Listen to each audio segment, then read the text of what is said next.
Hey guys, thanks for tuning in. You're watching Dirt Bike Channel. I'm your host Kyle Brotherson, and today I want to talk a little bit about tire selection. Let's talk about the tire that's coming stock on these KTMs, at least here in the US, and that is the enduro bikes, the XCs and the XCWs. They're coming stock with the Dunlop AT81 off-road tire, and this is essentially the only real off-road offering from Dunlop. And I have a love-hate relationship with these tires. At least a like-hate relationship, I should say. The Dunlop AT81 is probably a better tire on the eastern side of the United States than it is on the western side of the United States. Because here in the western United States, we've got a lot of dry desert, rocky terrain, and these tires get chewed up really fast. And they break down really fast. I think the Dunlop AT81 is actually a pretty good tire in the first 10 hours. In fact, it's a really good tire in the first 5 hours. After that, it starts to wear really quickly. This tire only has just over 5 hours on it, and it's already showing some pretty significant signs of wear. And I've got a couple of knobs here that are starting to tear even in the middle of the tire.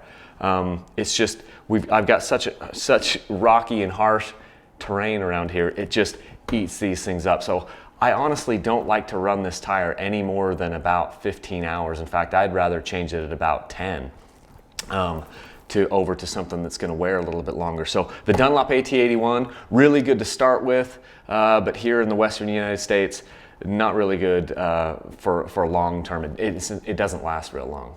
Now let's compare to the Bridgestone Battlecross X40. Now the Battlecross series comes in like a soft terrain, an intermediate terrain, and a hard terrain. The X40 is the hard terrain, the X30 is the intermediate terrain, and the X20 I believe is the soft terrain. I'll have to double check that. I've never actually run the X20. This one here is the X40. This is the hard terrain tire.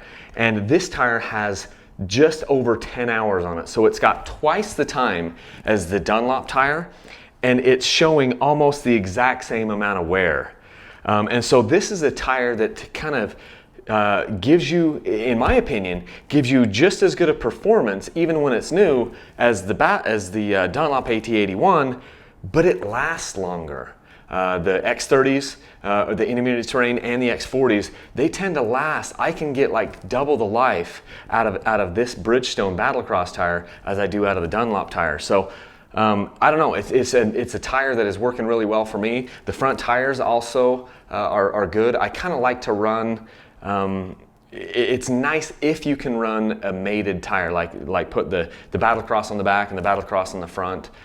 Sometimes I've run different tires on the front, and that's fine too. But if you can run a pair, I think they're designed to work together. So check out these. The Battlecross tires actually look really cool too. They've got kind of more of a different look to them, and I like the performance that I'm getting out of those. No matter which tire you decide to go with, let me offer just a simple tip, and this is just from the real world riding experience that I have. I suggest that you might want to run tubeless in your tires.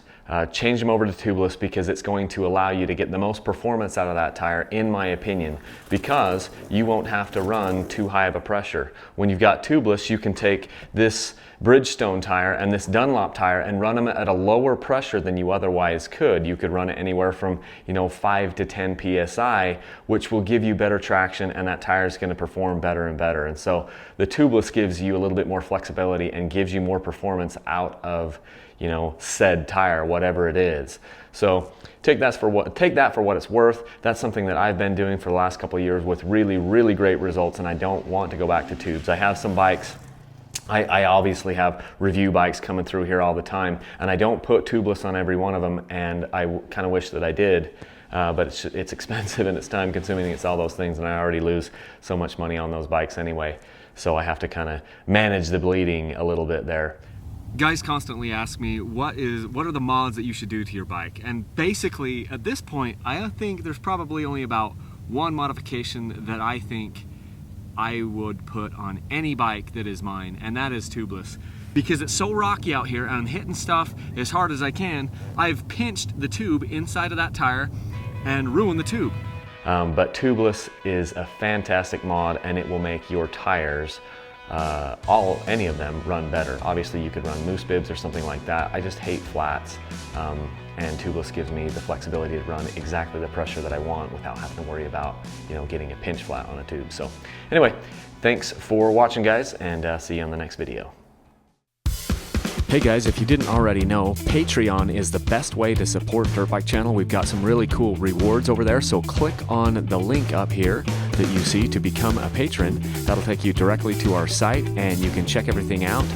You can donate as little as $1 per month, and it would really, really help us out. Thanks a ton, guys.